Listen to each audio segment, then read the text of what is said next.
नमस्कार, ANB news देख रहे तमाम दर्शकों का स्वागत है। मैं हूं आपके साथ मनप्रीत कौर। इस वक्त आप देख रहे हैं अपनू उत्तराखंड। शुरुआत करते हैं इस वक्त की अहम खबरों से। देश के पूर्व प्रधानमंत्री भारत रत्न अटल बिहारी वाजपेयी की पुण्यतिथि पर सीएम पुष्कर सिंह धामी ने सीएम आवास में उनके चित्र पर पुष्पांजलि अर्पित कर उन्हें श्रद्धांजलि दी। इस मौके पर सीएम धामी ने कहा कि अटल बिहारी जी ने भारत के ही नहीं बल्कि विश्व के एक महान नेता थे। उनका उत्तराखंड से विशेष लगाव रहा है। उन्होंने ही उत्तराखंड राज्य के गठन को मंजूरी दी थी।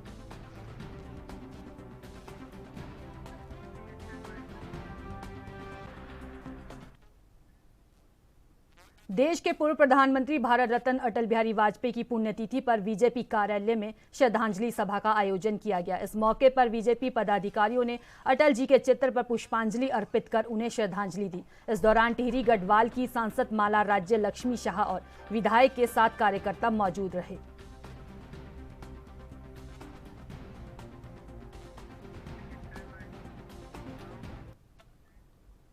बागेश्वर उपचुनाव में बीजेपी की प्रत्याशी पार्वती देवी के नामांकन सभा को संबोधित करने सीएम पुष्कर सिंह धामी बागेश्वर पहुंचे। ऐतिहासिक नुमाइश खेत मैदान से जनसभा को संबोधित करते हुए सीएम धामी ने कहा कि स्वर्गीय चंदन रामदास की आकांक्षाओं और कार्यों को आगे बढ़ाने के लिए बागेश्वर से बीजेपी ने पार्वती दास को उम्मीदवार बनाया है। चंदन रामदास ने बागेश्वर के लोगों की बनकर सेवा की है। हम सभी को चंदन रामदास के कार्यों को आगे बढ़ाना है। वहीं विपक्ष पर कटाक्ष करते हुए सीएम ने कहा कि विपक्ष अपने 4 काम नहीं गिना सकती है। बीजेपी का मकसद विकास है, लव जिहाद अवैध अतिक्रमण से उत्तराखंड को मुक्त करना है। बीजेपी का लक्ष्य है स्वर्गीय चंदन रामदास के कामों के आधार पर बीजेपी बागेश्वर का उपचुनाव जीतेगी। नामांकन सभा में सीएम के साथ प्रदेश अध्यक्ष महेंद्र भट्ट, अल्मोड़ा सांसद अजय टम्टा, कैबिनेट मंत्री सौरभ बहुगुणा के साथ गंगोली हाट, नैनीताल, रानीखेत के विधायक मौजूद रहे।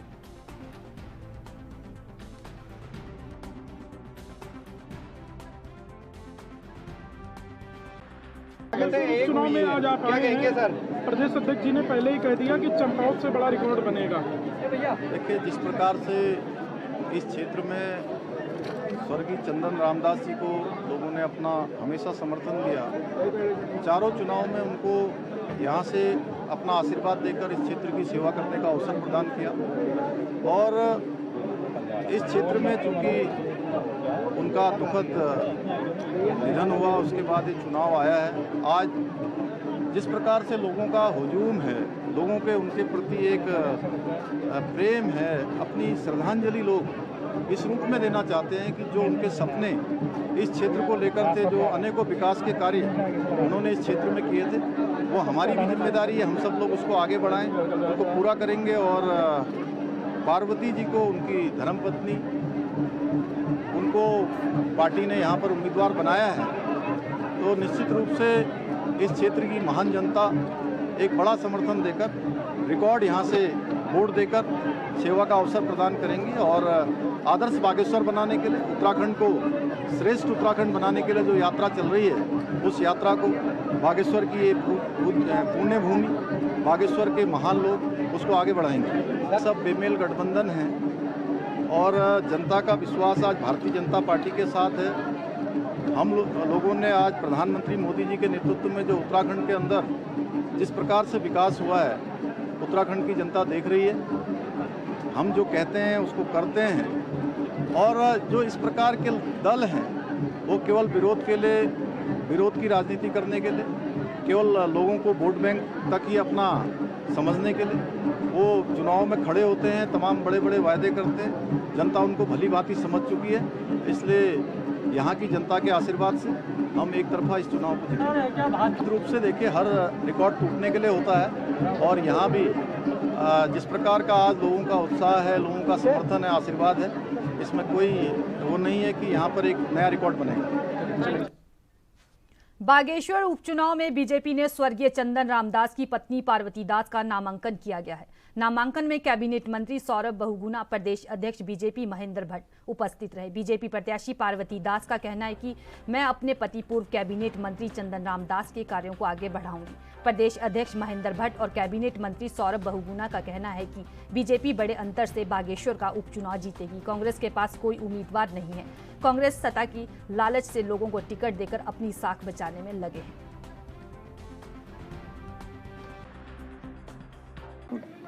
देखूंगी और बाकी कुछ नहीं। चलिए कोई नहीं, ठीक है। क्या सोच रहे हैं? देखिए, आज नामांकन का दिन है और जिस प्रकार का उत्साह बागेश्वर की जनता के अंदर मैं देख रहा हूँ, ये निश्चित रूप से चंदन रामदास जी के कार्य का प्रभाव है। प्रत्याशी घोषणा के बाद से ही पूरे बागेश्वर के अंदर एक उत्साह का वातावरण था, कार्यकर्ता उत्साहित हैं और मैं कह सकता हूं कि आज का जो नामांकन है अभी तक के बागेश्वर के इतिहास में सबसे बड़ा संख्या का नामांकन रहने। भारतीय जनता पार्टी हर चुनाव को बहुत ही सीरियसली लेती है और हमने उनकी धर्मपत्नी पार्वती दास जी को टिकट दिया है। मुझे पूर्ण उम्मीद है कि और मैं हर चैनल में ये बात कहता हूँ कि 3 सबसे बड़े कारण हमारे जीतने के, चंदन रामदास जी का जो लोगों से यहाँ पे रिश्ता रहा है, जो उनका प्यार लोगों की तरफ रहा है और लोगों परिवार उनके परिवार को लोगों ने प्यार दिया है, जो भारतीय जनता पार्टी की संगठनात्मक शक्ति है, और तीसरा माननीय पुष्कर सिंह धामी जी ने जो काम करके 1.5 साल में जो उनका नेतृत्व रहा है, ये 3 हमारे सबसे बड़े कारण रहेंगे चुनाव जीतने के। देखिए, कांग्रेस के पास ऑप्शन क्या था? कांग्रेस के तो जो पैनल में प्रत्याशी थे वो तो भारतीय जनता पार्टी ज्वाइन कर गए और उन्होंने खुद अपने स्टेटमेंट में ये बात बोली है कि मैं पुष्कर सिंह धामी जी के कामों से इम्प्रेस होकर, उनके नेतृत्व से प्रभावित होकर मैंने बीजेपी ज्वाइन कर ली। तो कांग्रेस को तो इम्पोर्ट करना ही था। और ये तो, और मैं बसंत जी के बारे में क्योंकि मैं उनको पर्सनली नहीं जानता, लेकिन जितना मैंने उनकी राजनीतिक हिस्ट्री देखी है, प्रभारी मंत्री के रूप में जितना मैंने उनके बारे में लोगों से बात करी, जितना मैंने समझा है, वो पहले बीएसपी से लड़े चुनाव, फिर वो आम आदमी से लड़े, आज वो कांग्रेस में है। तो मुझे जहाँ तक दिखता है कि ये वही व्यक्ति कर सकता है जिसको सिर्फ सत्ता का लोभ होता है, सेवा का उसका कोई वो नहीं है। वो सिर्फ सत्ता पाने के लिए पार्टी चेंज करते हैं बार बार। और चंदन रामदास जी की उनके परिवार की यही खासियत रही है कि वो हमेशा भारतीय जनता पार्टी में रहे, 4 बार नेतृत्व यहाँ का दिया, 4 बार यहाँ पे विकास योजनाओं को धरातल पे उतारा। तो वो सेवा भाव से काम करते हैं और ये सत्ता पाने के लिए काम कर रहे हैं। बागेश्वर की जनता बहुत। बागेश्वर उपचुनाव को लेकर कैबिनेट मंत्री गणेश जोशी ने कहा कि चंपावत के अंदर मुख्यमंत्री पुष्कर सिंह धामी की ऐतिहासिक जीत हुई थी और अब अगला नंबर बागेश्वर उपचुनाव का है, जहां बीजेपी प्रत्याशी को भारी बहुमत से जीत मिलेगी। उन्होंने कहा कि बागेश्वर चुनाव एक तरफा है, सिर्फ और सिर्फ जीत का अंतर बढ़ाने की बात है।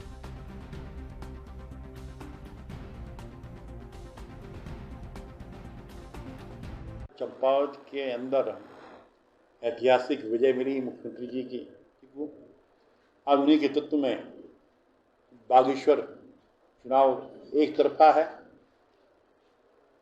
सिर्फ जीत का मार्जिन बढ़ाने की बात है। मुझे पूरा भरोसा है एक बड़े भारी मार्जिन के साथ। बागेश्वर उपचुनाव के मद्देनजर भाजपा की तरफ से नामांकन प्रक्रिया पूरी कर ली गई है। बता दें कि बीजेपी प्रत्याशी पार्वती देवी ने अपना नामांकन बीजेपी प्रदेश अध्यक्ष महेंद्र भट्ट, प्रभारी मंत्री सौरभ बहुगुणा समेत प्रदेश स्तर के तमाम पदाधिकारियों की मौजूदगी में किया है। कैबिनेट मंत्री प्रेमचंद अग्रवाल ने बागेश्वर उपचुनाव से जुड़े राजनीतिक समीकरणों पर मीडिया से बातचीत की।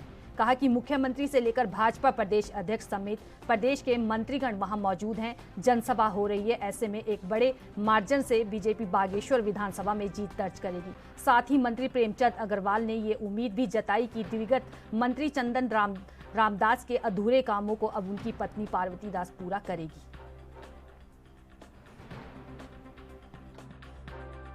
बागेश्वर उपचुनाव दुर्भाग्य से कहिए कि हमारे साथी जो हमारे सहयोगी मंत्री रहे हैं चंदन रामदास जी, उनके निधन के बाद उपचुनाव वहाँ हो रहा है और आज हमारी वहाँ की प्रत्याशी यानी कि उनकी पत्नी को भारतीय जनता पार्टी ने टिकट दिया। बहुत अच्छे ढंग से वहाँ नामांकन उनके द्वारा हुआ है और बहुत बड़ी संख्या में इस समय वहाँ पे लोग उनको सुनने के लिए, हमारे नेताओं को सुनने के लिए माननीय मुख्यमंत्री जी वहाँ हैं, हमारे अनेकों मंत्री वहाँ पे हैं, प्रदेश अध्यक्ष जी वहाँ पे हैं, सभी लोग एक बड़ी जनसभा वहाँ कर रहे हैं। और मैं उम्मीद कर रहा हूँ कि जो कार्य हमारे भाई चंदन रामदास जी ने किए थे उसको लेके वहाँ की जनता ने लगातार उनको 4 बार विधायक बनाया। और मैंने कहा दुर्भाग्य से उनकी मृत्यु हुई, आज हमारे बीच में नहीं है, मैं श्रद्धांजलि भी दे रहा हूँ। उनके अधूरे काम को पूरा करने के लिए उनकी पत्नी को भारतीय जनता पार्टी ने टिकट दिया, बड़े अंतर से। मैं आपको फिर कह रहा हूँ, बड़े अंतर से, यानी जो चंदन रामदास जी ने जिस मतांतर से वो सीट जीती थी उससे और बड़े अंतर से ये सीट हम जीतेंगे, ऐसे हम योजना बना। उत्तराखंड के बागेश्वर विधानसभा सीट पर 5 सितंबर को मतदान होने हैं। 8 सितंबर को चुनाव के नतीजे घोषित होंगे। वहीं कांग्रेस पार्टी ने बागेश्वर में होने वाले उपचुनाव के लिए उम्मीदवार के नाम पर मुहर लगा दी है। कांग्रेस अध्यक्ष मल्लिकार्जुन खड़गे ने उत्तराखंड विधानसभा के बागेश्वर एसएससी निर्वाचन क्षेत्र से बसंत कुमार की उम्मीदवारी को मंजूरी दी है। वहीं कांग्रेस प्रत्याशी की घोषणा के बाद बीजेपी कांग्रेस पर हमलावर है। बीजेपी से महेंद्र भट्ट ने आम आदमी पार्टी से आए बसंत कुमार को टिकट देने पर कांग्रेस पर हमला बोला है। उन्होंने कहा कि कांग्रेस शुरू से अपने कार्यकर्ताओं के साथ छल करती आई है। साथ ही महेंद्र भट्ट ने पूछा था कि कांग्रेस जो 3 नाम केंद्रीय पार्लियामेंट बोर्ड को भेजने की बात कह रही थी।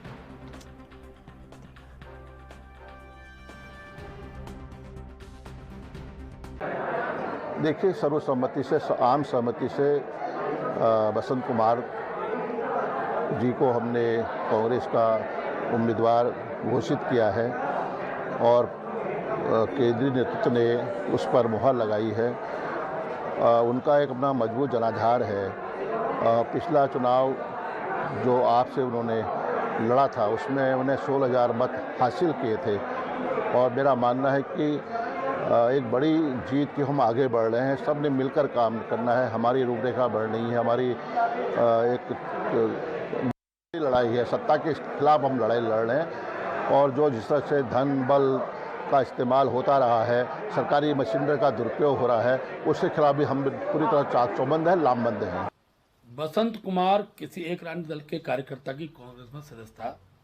यह एक स्वाभाविक पक्ष होता है, कोई व्यक्ति किसी दल में जा सकता है।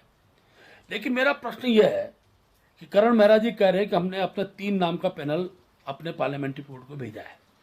तो करण मेहरा जी आज ये स्पष्ट करेंगे कि बसंत कुमार का नाम पैनल में किस आधार पर गया। जो व्यक्ति कांग्रेस का सदस्य न हो उसका नाम आखिर किस आधार पर अपने सेंटर को उन्होंने भेजा है, या वो ये बताएं, स्पष्ट करें कि जो 3 नाम का पैनल भेजा है उसी में से कांग्रेस का प्रत्याशी बनेगा। और मैं शुरू से ही कह रहा था कांग्रेस अपने कार्यकर्ता छल करती है और बसंत कुमार की ज्वाइनिंग के बाद अगर उनका टिकट होता है तो ये बात बहुत स्पष्ट हो जानी चाहिए कि जो पैनल कांग्रेस ने भेजा था उस पैनल में क्या ऐसे व्यक्ति का नाम भेजा पार्टी का सदस्य ही नहीं है। जो पार्टी का सदस्य ही नहीं है उसको पैनल में नाम किस आधार पर भेजा, ये भी कांग्रेस का। बागेश्वर उपचुनाव को लेकर आरोप प्रत्यारोप और बयानबाजी जारी है। इसी कड़ी में कांग्रेस ने कहा कि बागेश्वर उपचुनाव में बीजेपी का चेहरा बेनकाब होगा। बीजेपी नेताओं को अंकिता भंडारी मर्डर केस में जवाब देना होगा। मथुरा दत्त ने कहा कि उन्हें बताना होगा कि वह वीआईपी कौन था। इसके साथ ही उन्होंने कहा कि पेपर लीक घोटाले में बीजेपी के नेताओं के नाम आना, इस पर भी उन्हें जवाब देना होगा। मथुरा दत्त जोशी ने कहा कि कांग्रेस का यह बहुमत बड़ा इम्तिहान है और कांग्रेस प्रदेश अध्यक्ष ने नेतृत्व में कांग्रेस इम्तिहान को पास करने में कामयाबी हासिल करेगी।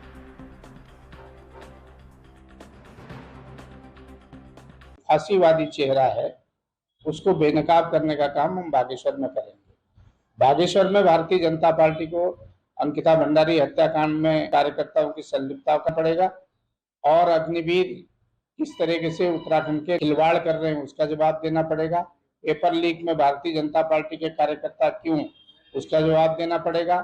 खनन व्यवसायियों को बचाने के लिए मुख्यमंत्री के कार्यालय से किस तरीके से पत्र जारी होते हैं उसका जवाब देना पड़ेगा। इन सब बातों का जवाब उनको बागेश्वर में भाजपा को देना पड़ेगा। निश्चित रूप से कांग्रेस का ये बहुत बड़ा।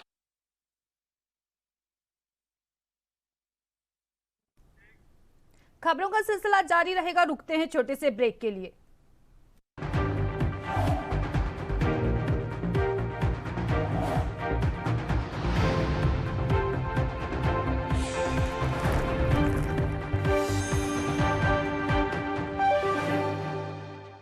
ब्रेक के बाद एक बार फिर से स्वागत है। बढ़ते हैं अगली खबरों की तरफ। कैबिनेट मंत्री गणेश जोशी ने जर्मनी से आए डेलीगेट्स के साथ बैठक की, जिसमें उत्तराखंड में आयोजित होने वाले इन्वेस्टर समिट को लेकर चर्चा की गई। साथ ही मिलेट्स और मोटे अनाज को विश्व स्तरीय पहचान दिलाने को लेकर चर्चा हुई। कैबिनेट मंत्री गणेश जोशी ने बताया कि उत्तराखंड के जैविक उत्पादों को विश्व स्तर तक ले जाने के लक्ष्य को लेकर राज्य सरकार पूरी तरह से प्रतिबद्ध है और कोशिश कर रही है कि कृषि उत्पादों को विश्व स्तर पर एक अलग पहचान मिल सके, जिसके लिए इस तरह की बैठकें आगे भी जारी रहेंगी। जर्मन पार्लियामेंट का एक डेलीगेशन उनके spokesman foreign policy mister general Hurt के नेतृत्व में मुझसे मिला और कई विषयों पर उनसे बातचीत हुई कि भारत जर्मनी के औद्योगिक संबंध कैसे बढ़ाए जाएं। अभी हमारे यहाँ नेशनल समिट होने वाली है, निवेश लाने के लिए कैसे साथ साथ काम किया जाए। और जर्मनी ऑर्गेनिक के क्षेत्र में और फूड प्रोसेसिंग के क्षेत्र में काफ़ी आगे है, कैसे उनका सहयोग लिया जाए और उत्तराखंड को कैसे विश्व स्तरीय पहचान दिलाया जाए एग्रीकल्चर के क्षेत्र में, मिलेट्स के क्षेत्र में। इन सब विषयों पर उनसे विस्तार से बातचीत हुई है और सितंबर मिड में या सितंबर लास्ट में एक वर्कशॉप हम इनके साथ यहाँ पर ऑर्गेनाइज कर रहे हैं। और मुझे बुरा भरोसा है कि जो आज हमारी मुलाकात हुई है, जिस वातावरण में करीब पौने घंटे हमारी वार्ता चली है, उसके एक सार्थक परिणाम नजर आएंगे।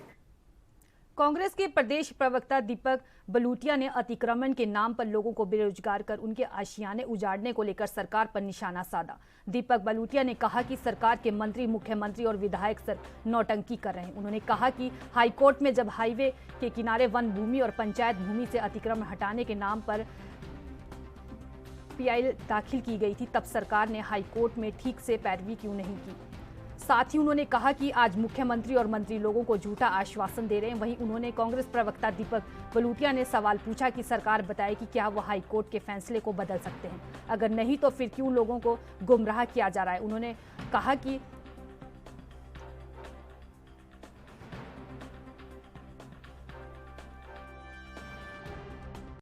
माननीय उच्च न्यायालय के आदेश के आने के बाद भाजपा के विधायक, भाजपा के मंत्री और भाजपा को डर सताने लगा वोटों का।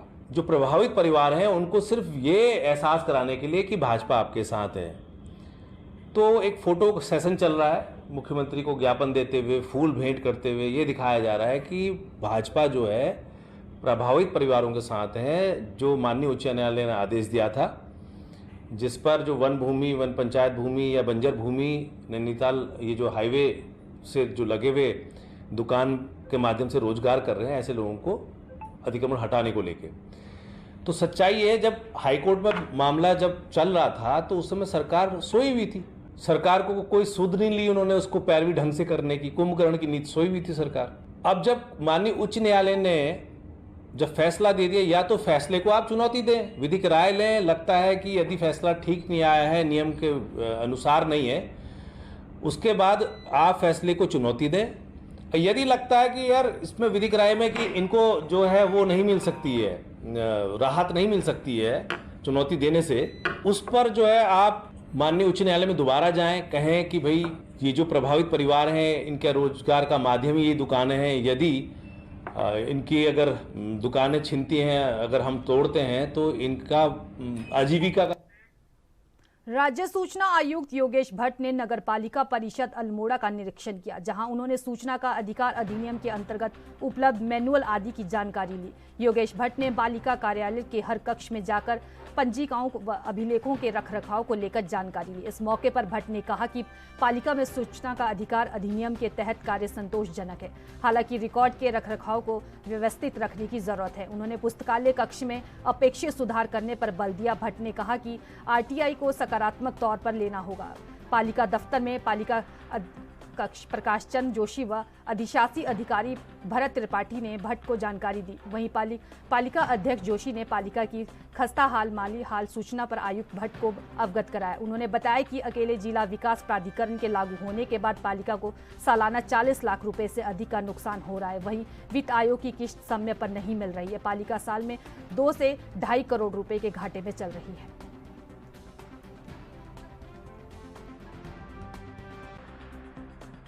निरीक्षण के पीछे मुख्य उद्देश्य ये है कि सूचना अधिकार अधिनियम के अंतर्गत जो अनुरोध पत्र आते हैं और अपीलें आती हैं, उनका निस्तारण सही तरीके से और समयबद्ध तरीके से किया जाए। और ये बड़ी हर्ष का विषय है कि अल्मोड़ा नगर पालिका में कोई ऐसा विषय नहीं है कि सूचना अधिकार के अंतर्गत जो अनुरोध पत्र हैं उनको लिंगर ऑन किया गया है। और बड़ा अच्छा मुझे ये लगा कि सेकंड अपील में यहाँ के आवेदन नहीं हैं। तो इससे लगता है कि जो यहाँ पर अनुरोध पत्र आते हैं उनका निस्तारण यहीं लोक सूचना अधिकारी के स्तर पर, अपीली अधिकारी के स्तर पर हो जाता है। ये बहुत अच्छी बात है।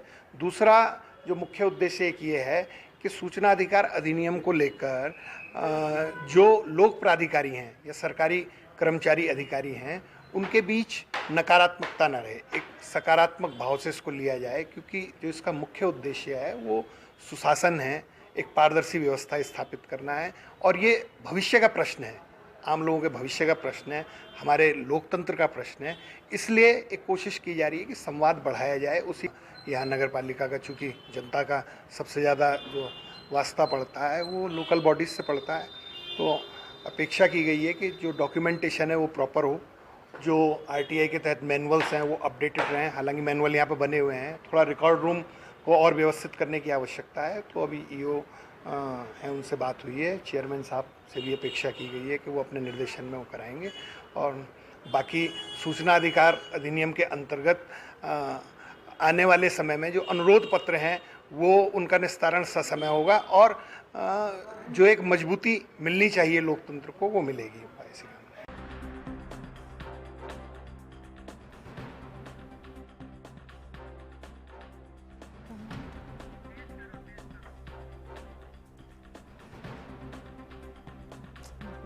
कौन सी खबर?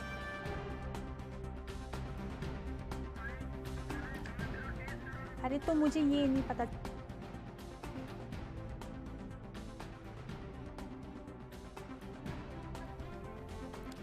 राज्य अरे इस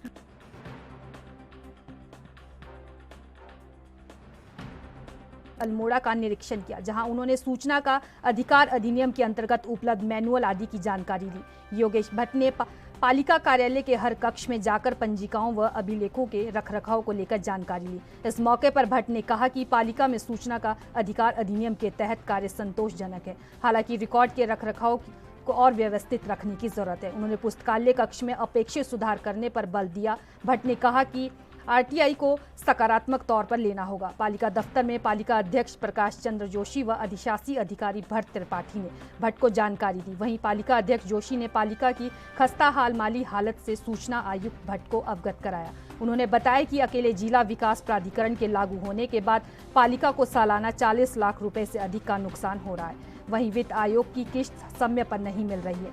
पालिका साल में 2 से 2.5 करोड़ रुपए के घाटे में चल रही है।